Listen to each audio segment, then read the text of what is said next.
नमस्कार, मैं हूं आयुष मिश्रा। आप देखना शुरू कर चुके हैं बिहार पंचायत चुनाव का स्पेशल एपिसोड चुनावी रंग। और आज हमारे साथ मौजूद हैं हमारे अतिथि आमस पंचायत से भावी मुखिया प्रत्याशी शैलेश मिश्रा जी, जो कि पिछले ग्राम चुनाव के सबसे कम उम्र के प्रत्याशी रह चुके हैं। बहुत बहुत स्वागत है सर आपका। बहुत बहुत धन्यवाद है, बहुत बहुत धन्यवाद। इस बार किस तरह से आप चुनाव लड़ रहे हैं, क्या कुछ आपका मुद्दा होगा?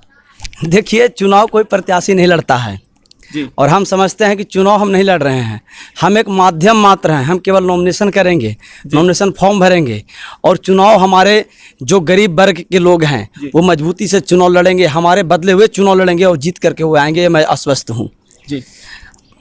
अच्छा, इस बार जनता से आपकी कितनी अपेक्षाएं हैं? हालांकि पिछले बार भी आपने अच्छा खासा मत हासिल कर लिया था, तो इस बार आपकी क्या सोच है जनता के प्रति? नहीं, जनता के प्रति सोच क्या रहा है, जनता मालिक है और जनता ही लोकतंत्र का भगवान होता है और उनका कदर करना हम सभी का कर्तव्य होता है।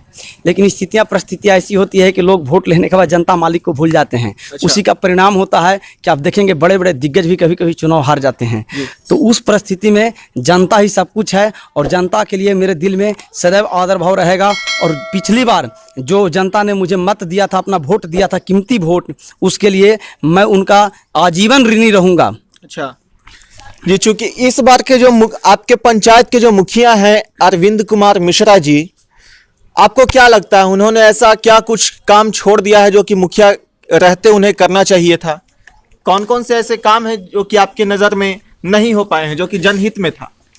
देखिए, मैं किसी भी मुखिया पर या किसी भी मुखिया प्रत्याशी जो आने वाले समय के होंगे, मैं किसी पर कोई टीका टिप्पणी करना नहीं चाहता हूं और ना ही मैं यह चीज़ पसंद करता हूं। मैं अपनी बातें कहता हूं और अपने पंचायत में मैं जो काम किया हूं मैं उसके बारे में आपको बता सकता हूं। हाँ। आप देखिएगा, हमारा पंचायत बहुत गरीब पंचायत है। पिछली बार आप देखिएगा भूपनगर में एक पहाड़ के तलहट्टी में बसा हुआ गांव है और बहुत गरीब गांव है।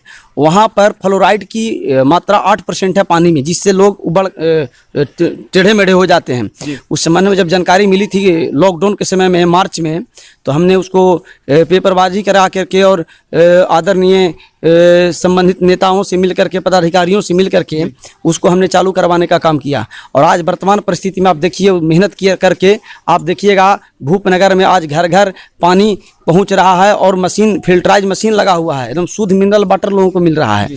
ये हमारी उपलब्धि है। और नीचे उसका है भलुआही गांव है आमस पंचायत के अंदर में, वहाँ 7-8 साल से बिजली नहीं था। हमने प्रयास के संबंधित पदाधिकारी से मिल करके वहाँ पर बिजली लाने का काम किया है। मसूरी बार में जर्जर तार को बदलवाने का काम किया है। आप कुम्हार टोला देखिएगा, आमस का वार्ड नंबर 6 पड़ता है। कुम्हार टोला में करीब 1 वर्ष बतौर मुखिया, बतौर किसी नेता जी, एक सामाजिक कार्यकर्ता के नाते हमने ये सारी कामें किया है। काम किया हूँ मैं सामाजिक कार्यकर्ता के हैसियत से। आप देखेंगे कुम्हार टोला का नली 1 साल से करीब बंद था, उसमें माननीयों का लड़ाई चल रहा था, आपसी विवाद था, उसके वजह से जनता परेशान थी। एक महिला का हाथ भी टूट गया था, एक 3 साल का बच्चा का हाथ टूट गया था। जब हमारे संज्ञान में मामला आया तो संबंधित पदाधिकारी से हमने बात करने का काम किया। हमने पेपर के माध्यम से न्यूज फ्लैश करवाने का काम किया और 1 से 2 दिन न्यूज निकलना और तत्काल बयान था माननीय का कि पैसा का अभाव है। पेपरबाजी होते ही क्या पैसा रात में सरकार ट्रांसफर कर दिया था और तुरंत वह काम होता है, फाइनल होता है। जाके देखिए नाली फर्स्ट क्लास बन गया है, लेकिन अभी भी वहाँ पर काम बाकी है। वहाँ पर पीसीसी होना था लेकिन नहीं किया गया है। लेकिन अगर मुझे जनता मौका देता है तो उसको भी हम पीसीसी करवाने का काम करेंगे। और साथ में आपको बता दें, अभी वर्तमान परिस्थिति में कई लोगों को, कई गरीब को आप देखेंगे इंदिरा आवास योजना, इंदिरा आवास योजना जो है वह सरकार का सबसे बेहतरीन योजनाओं में से एक है और उसका भी लाभ गरीबों को नहीं मिल पाता है। चूँकि इसमें बहुत धांधली है। अगर जनता हमको मौका देती है तो मैं निःशुल्क, बिना 1 रुपया कहीं कमीशन खाए और खिलाए, निश्चित रूप से गरीब जनता को इंदिरा आवास दिलवाने का काम करूँगा। अच्छा, आपके मुखिया जी, जहाँ तक मैंने उनसे बातचीत में पूछा तो उन्होंने बताया कि करीब 200 से 250 लोगों को इंदिरा आवास योजना का लाभ मिला है। क्या यह सही? देखिए, कोई भी व्यक्ति खुद से अगर अपनी बड़ाई करे तो ये तो हंसी वाली बात होती है ना। तो जनता जवाब देगी, चुनाव आ गया है, जनता जवाब दे देगी कि क्या किए नहीं किए हैं, कितना कम मिला है लाभ। वो जनता मालिक है, जनता के काम किए है ना, तो जनता जवाब देगी आने वाले चुनाव में। उस पर हम विशेष टीका टिप्पणी नहीं करना चाहेंगे।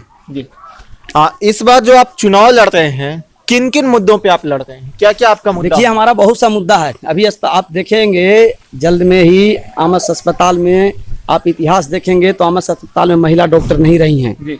मैंने प्रयास किया, संबंधित पदाधिकारी आदरणीय मंगल पांडे जी से भी मैं मिलने का काम किया। अच्छा। और उन्होंने आश्वासन दिया था। मैं धन्यवाद करना चाहूँगा मंगल पांडे जी को कि उन्होंने अपना वादा पूरा किया और आज आमस अस्पताल में महिला डॉक्टर की नियुक्ति हो चुकी है। और आप देखेंगे कि आज महिलाएं खुश हैं। पूरे प्रखंड का, पंचायत की बात छोड़िए, पूरे प्रखंड का जितना लोग वहाँ पर जाते हैं महिलाएं आज अपना दुख दर्द बयां करती हैं और उसका समस्या का समाधान होता है। और मैं यह विश्वास दिलाता हूँ कि आने वाले समय में देखिए, एक हमारे पंचायत के अंदर में पथरा गांव है। आज पूरे बिहार के अंदर में धान बहुत ज़ोरदार तरीके से हुआ है, लेकिन पथरा गांव में धान की उपज नहीं हुई है। मैं इसको मानता हूं कि ये काफ़ी दुर्भाग्यपूर्ण बात है कि सभी जगह पर हुआ और प्रखंड मुख्यालय से सटा हुआ गांव है। तीन कोनी में सड़क नहीं है। मैं सड़क निर्माण करवाने का काम करूंगा और साथ ही साथ भलुवाही में सड़क निर्माण होगा, आपको भूपनगर में सड़क निर्माण होगा और जो वही मामला फंसा हुआ वन विभाग से उसको सलटाया जाएगा। और हमारा जो मुख्य मुद्दा है कि आमस पंचायत के अंदर में या प्रखंड के अंदर में एक पुस्तकालय खोलेंगे जिससे कि युवाओं को पढ़ाई में बल मिले। चूँकि यहाँ सभी गृहस्थी करने वाले लोग हैं और वे लोग जब घर में जाते हैं तो उनको भी घर का काम काज देखना पड़ता है, जिससे शांतिपूर्ण तरीके से वो नहीं पढ़ पाते हैं। अगर हम लाइब्रेरी की व्यवस्था उनको कर देंगे तो निश्चित रूप से शांति से पढ़ेंगे। और यहाँ के बच्चे भी, प्रतिभा की कमी नहीं है, यहाँ के बच्चे भी बीपीएससी और यूपीएससी में टॉप करना जानते हैं और करेंगे, मुझे विश्वास है। साथ ही और मुद्दा है हमारे पास में, जैसे कि अभी आमस अस्पताल में आप देखेंगे कि सर्जन की कमी है। सर्जन की कमी इस मामला में हम कह रहे हैं कि पोस्टिंग भरा हुआ है, लेकिन यहाँ जो डॉक्टर पोस्टेड हैं वे अभी पढ़ाई अपना पूरी करने के लिए दूसरे जगह पर चले गए हैं। उस परिस्थिति में हम चाहेंगे कि जो दूसरे जगह पर चले गए हैं उनके बदले यहाँ एक सर्जन डॉक्टर की व्यवस्था करवाना हमारा मुख्य लक्ष्य होगा। अन्य और मुद्दा है, बहुत से मुद्दे हैं और उन मुद्दों पर हम चुनाव लड़ेंगे। अच्छा, आप अपने पंचायत में शिक्षा व्यवस्था को किस तरह से देखते हैं? देखिए हमारे पंचायत में शिक्षा व्यवस्था बिल्कुल चौपट हो गया है। स्थिति आपको बता दें कि पिछली बार जब हाई स्कूल में फॉर्म भरा रहा था या एडमिशन हो रहा था या रजिस्ट्रेशन होता है, उसमें काफ़ी मनमानी किया जाता है। इसमें संबंध में पेपर में भी आया था, पेपर के माध्यम से भी लोगों ने जाना था। और हम समझते हैं कि शिक्षा के मामला में यहाँ पर थोड़ा सा मेहनत करने की आवश्यकता है। यहाँ के बच्चे के प्रतिभा की कमी नहीं है। अगर मैं बनूंगा तो निश्चित रूप से यहाँ पर शिक्षा व्यवस्था को दुरुस्त करवाने का काम करूँगा। अगर आप मुखिया बन जाते हैं, इस बार चुनाव जीत जाते हैं, तो इसमें महिला सुरक्षा के लिए आप क्या करेंगे? देखिए महिला सुरक्षा के लिए हम हमेशा लड़ाई लड़ते रहे हैं। आप देखेंगे हम ऐसे, अगर आप पॉलिटिकल बात करेंगे तो हम छात्र नेता भी रहे हैं और प्रत्येक जगह पर छात्र छात्राओं की लड़ाई हम लड़े हैं और आगे भी हम इस लड़ाई को लड़ेंगे। सबसे पहली बात है कि आमस जो पुलिस स्टेशन है वहाँ पर हमने देखा है कि महिला दरोगा वगैरह नहीं रहती हैं। हम प्रयास करेंगे कि संबंधित पदाधिकारी से मामला में बात करके महिला दरोगा वगैरह की भी यहाँ पर पोस्टिंग के लिए हम बातें करेंगे और करवाने का प्रयास करेंगे। जी, बहुत बहुत धन्यवाद। जी, बहुत बहुत धन्यवाद आपका।